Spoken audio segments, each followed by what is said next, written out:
depressão, às vezes de esquizofrenia, às vezes de autismo, né? Então, assim, o problema de saúde mental, muitas vezes, tem genes semelhantes. Basicamente, é isso que ele estava mostrando, né? E a depender da expressão daqueles genes, pode ter um espectro diferente de doenças. Então, são doenças diferentes, que a gente diagnostica de forma diferente, mas está tudo no cérebro e está tudo relacionado com o neurotransmissor. Por isso que, às vezes, encontram mutações parecidas em doenças diferentes.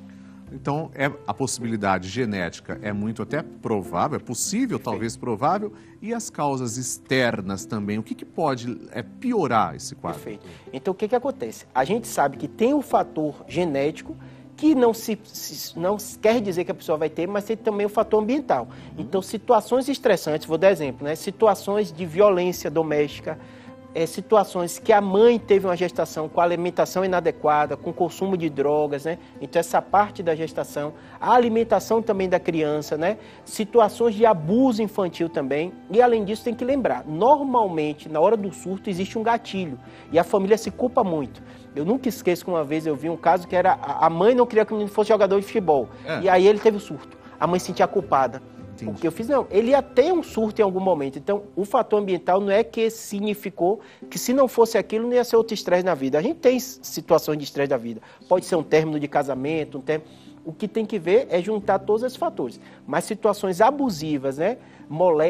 Crianças que foram molestadas, tudo isso aumenta sim a incidência. E, em especial, aquilo que a gente falou no início, o consumo de drogas também.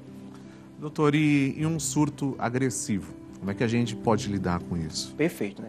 Primeira coisa é o seguinte, né? Hoje com rede social a gente tem que ter muito cuidado, porque a gente cansa de ver pessoas filmando e postando em rede como se fosse engraçado, mas é uma doença, né? Gente, isso é muito sério, né? Então, assim, existiu uma violência, eu falo com todo paciente, até quando me perguntam uma coisa legal, eu falo, eu não sou juiz, eu não sou advogado. A gente vê da parte médica, então teve a violência, né?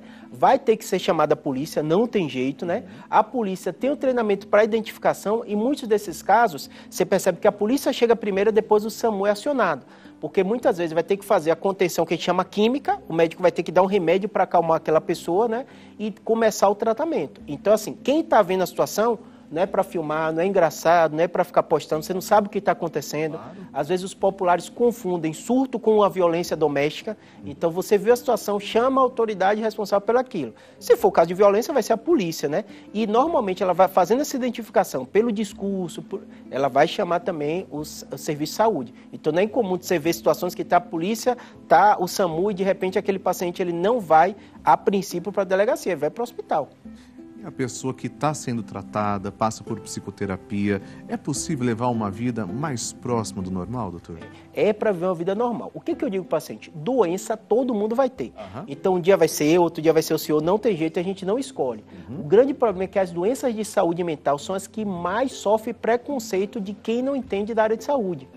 E aí a gente bota o carimbo que aquela pessoa acabou a vida dela, ela não vai poder fazer nada, né? Hoje, né, com esse 1% da população, a população está trabalhando, né?